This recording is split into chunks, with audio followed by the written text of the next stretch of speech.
Hi, I'd like to talk to you about NetSport DNA, our safeguarding and eSafety solution for schools, trusts and districts worldwide. NetSport DNA provides one of the most flexible and powerful digital safeguarding solutions available on the market.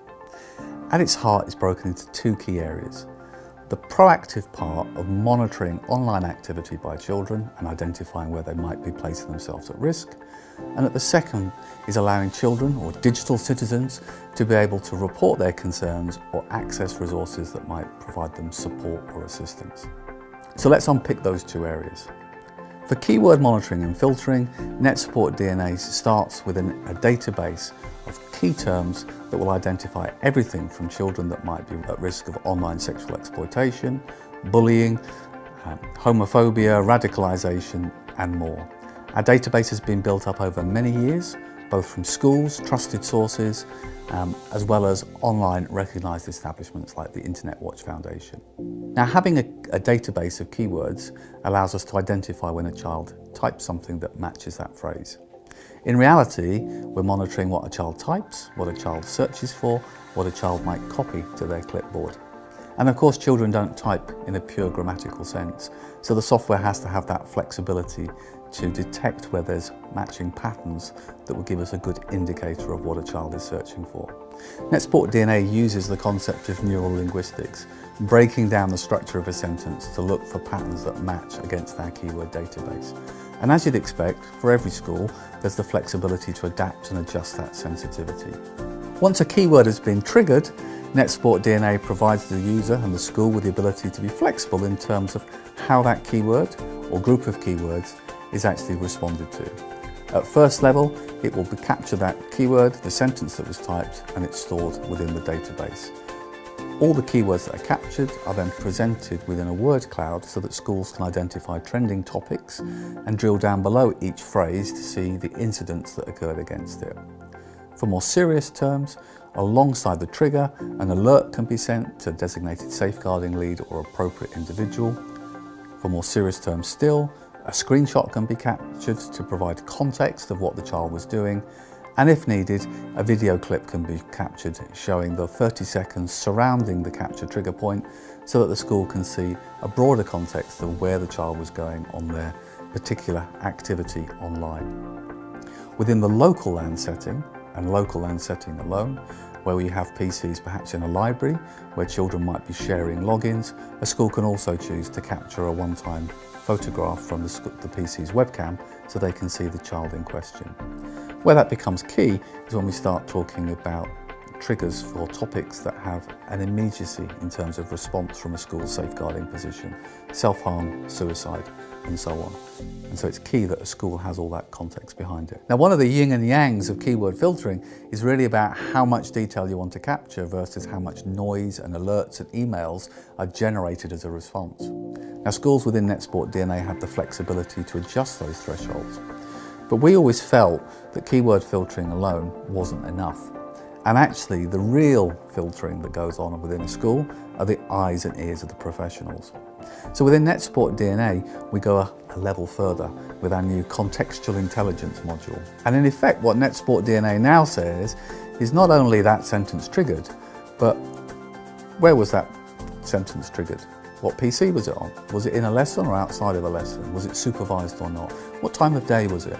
Who was the child? Are they a vulnerable child? Are they a child that's triggered similar phrases to that keyword previously in the last week, and so on?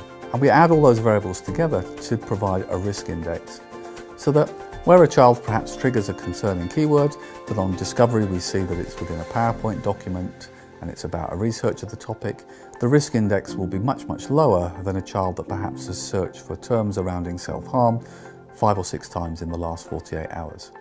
The risk index allows schools to have much clearer visibility of those children that need immediate support and intervention, as opposed to the broader intelligence that gives indicators of topics that might lead to whole school assemblies or other types of intervention.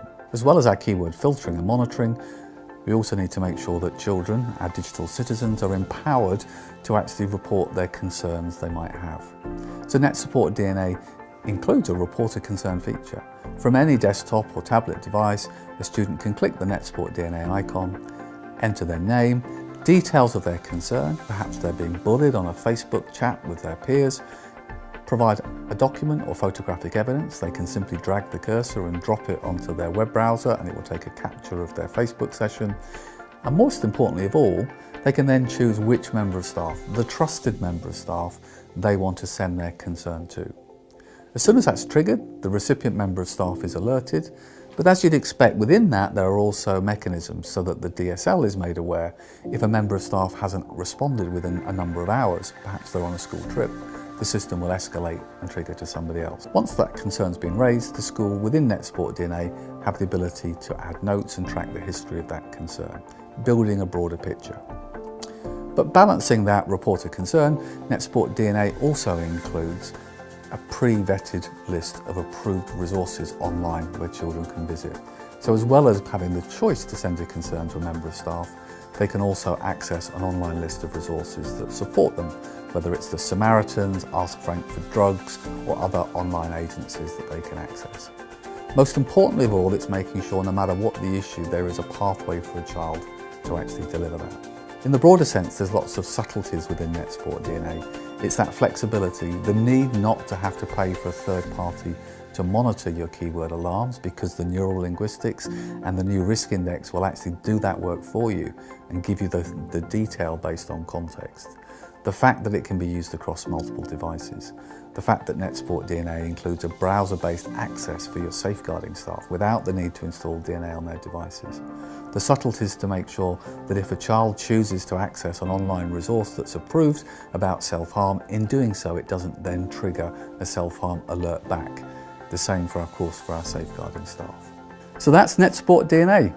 Safeguarding and eSafety solutions made easy and accessible, simple to configure, simple to identify the children that really need intervention and support, providing flexibility and tools for young people to be responsible digital citizens, share concerns when needed, and for a school to have absolute confidence that they're delivering their statutory responsibility to look after all of their young people and staff within the learning environment.